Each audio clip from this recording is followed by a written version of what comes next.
Wala kayong katulong dito ah. Tinatamad ako maglinis, Nay. Ah, ayaw nyo. Bibigyan ko ng 1,000 pesos ang pinakamasipag kong anak. 1,000 pesos? Sige, maglilinis na ako. A few moments later. Nay, oh, nagwawalis ako. Nawalis ko na yung buong bahay.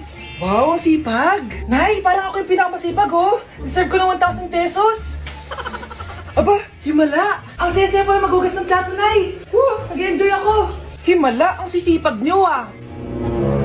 Oh, Kyle, bakit wala kang ginagawa? Ayaw mo ba ng 1,000 pesos? Nay, ako po ang pinakamasipag sa kanila. Ha? Paano ka naging masipag? Eh, hindi ka naman naglilinis. Oo nga, Nay. Mas deserve namin yung 1,000 pesos. Araw-araw ako naglilinis ng buong bahay. Samantalang sila, walang ginagawa. May video ako dito, Nay. Gusto niyo pong makita? Totoo ba to?